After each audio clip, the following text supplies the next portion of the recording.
केंद्रीय मंत्री गिरिराज सिंह 18 अक्टूबर से हिंदू स्वाभिमान यात्रा पर निकलने वाले हैं। पहले फेज में उनकी यात्रा भागलपुर से शुरू होगी, जहां आजादी के बाद सबसे बड़ा दंगा हुआ था। इसके साथ ही यात्रा का समापन सबसे अधिक मुस्लिम आबादी वाले जिला किशनगंज में होगा। इस दौरान वो कटिहार, पूर्णिया और अररिया में पदयात्रा, जनसभा और जनसंवाद के माध्यम से हिंदुओं को एकजुट करने की कोशिश करेंगे। बिहार की सियासत में पहली बार कोई नेता धार्मिक यात्रा पर निकल रहा है, लेकिन बीजेपी ने खुद को इस यात्रा से अलग कर लिया है। भाजपा के प्रदेश भाजपा अध्यक्ष यानी कि दिलीप जायसवाल ने भी कहा कि मैं इस यात्रा के बारे में कुछ नहीं जानता, कुछ बता नहीं सकता। भाजपा का इससे कोई वास्ता नहीं है, सरोकार नहीं है, लेकिन पार्टी इस यात्रा को या इसमें शामिल होने से कभी नहीं भाजपाइयों को रोकने वाली है। और दिलीप जायसवाल ने क्या कहा वो भी आप सुनिए। देखिए, हर राजनीतिक दल जो है अपने वर्चस्व के लिए प्रयास करता है। तो तेजस्वी यादव ईमानदारी से अपने पार्टी के लिए बोल रहे हैं, और अगर राजनीतिक दल ये बात नहीं बोले तो चुनाव भी नहीं लड़ पाएगा। इसलिए ये सब राजनीतिक दुकानदारी है, चलता रहता है। कब तक उम्मीदवारों का ऐलान हो जाएगा? बस जल्दी कर देंगे, एक सप्ताह के अंदर कर देंगे। एक सप्ताह में तो नॉमिनेशन भी शुरू हो जाएगा, उसके पहले हो जाएगा। 18 से नॉमिनेशन एकदम हम लोग 18-19 तक घोषणा कर देंगे। प्रशांत किशोर ने आज अपने एक उम्मीदवार के नाम की घोषणा की है। तरारी से उन्होंने रिटायर्ड लेफ्टिनेंट जनरल को उम्मीदवार बनाया है।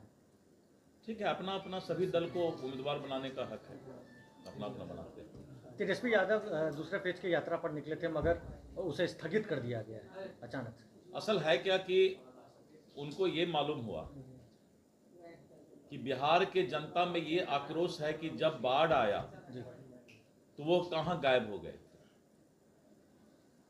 बिहार में जब बाढ़ आया उस समय विपक्ष के नेता बिहार से गायब थे।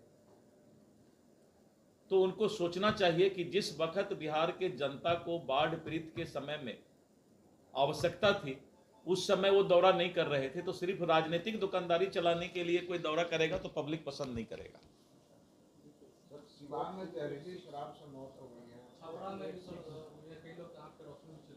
देखिए, बताते हैं,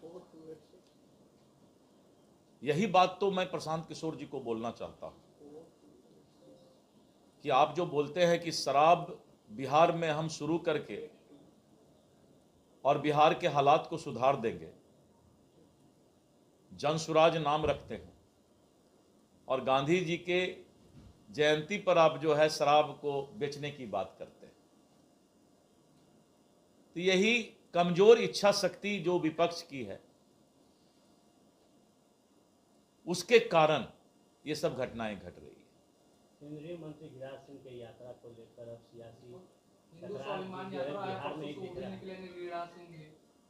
सहयोगी दल सवाल उठा रही है शुरू की यात्रा पर। देखिए, ऐसा है कि माननीय गिरिराज सिंह जी का जो यात्रा है वो किसी पार्टी के बैनर के तहत नहीं, इसलिए मैं उस पर कोई अपना वक्तव्य नहीं दे सकता। सवाल तो विपक्ष कर रहा है ना सर, ये नीतीश कुमार के सेकुलर इमेज पर सवाल है। नीतीश कुमार के सेकुलर इमेज के साथ दिलीप जायसवाल प्रदेश अध्यक्ष है। कोई सेकुलर इमेज पर किसी तरह का कोई दिक्कत नहीं होगा।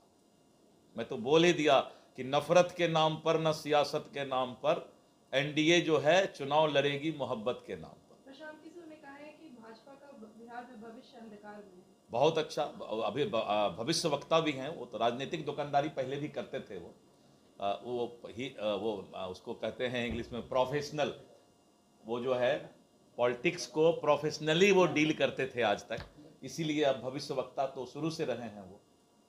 वो बोल रहे हैं कि 143 या 2 या 4 अब हो गया ना, मैंने कह दिया ना कि वो वही काम ही करते हैं ना, उनका तो वही काम है। सब प्रदेश में जा करके किसी को चुनाव में आगे बढ़ाना, किसी को पीछे बढ़ाना, ये सब काम ही करते हैं। इसलिए उनका अपना जो ये है प्रोफेशन है, उस हिसाब से वो बोलते हैं। झारखंड में जेडीयू बीजेपी के बीच क्या सीट? एकदम झारखंड में बीजेपी जेडीयू एनडीए बहुत मजबूती के साथ सारा चीज फाइनल कर चुकी है।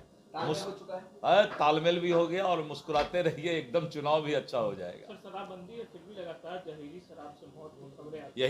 यही तो प्रशांत किशोर और विपक्ष के सभी लोगों को पूछना चाहिए। सरकार क्या कर रही है? सरकार तो अपना काम कर रही है। सरकार तो कानून का राज है। नीतीश कुमार के राज में किसी का क्या मजाल है कि कोई दोषी या किसी तरह का गड़बड़ी करने वाला बच जाए। लेकिन आपको लग रहा है असर है शराबबंदी? एकदम असर है, एकदम असर है शराबबंदी का। मौत क्यों हो रही है? मौत तो अब पूरा तो लीक प्रूफ करने के लिए हमको आपको, 2016 से शराबबंदी लागू है। इसलिए तो हम तो बोलते हैं कि सभी को सुधरने की आवश्यकता है। तेजस्वी यादव ने सीएम नीतीश कुमार के स्वास्थ्य पर सवाल खड़े किए। देखिए, मैं बोलना नहीं चाहता हूं, कभी भी किसी के स्वास्थ्य पर सवाल नहीं उठाना चाहिए। भगवान के नज़र में, अल्लाह के नज़र में ये सबसे बड़ा पाप है। भगवान न करे कि कल तेजस्वी यादव के यहाँ किसी की तबीयत खराब हो जाए। मैं भगवान से प्रार्थना करता हूं कि हे भगवान, इन सभी नेताओं को सुबुद्धि दो कि राजनीति करते करते इतना घटिया स्तर पर नहीं चले जाएं कि माँ बाप का तबीयत खराब के बारे में भी जो है अब चर्चा करना शुरू कर दें। कल तक तो चाचा बोलते थे और आज उनके तबीयत खराब पर भी कमेंट करते हैं। तो भगवान का मार अभी देखा नहीं है इंसान।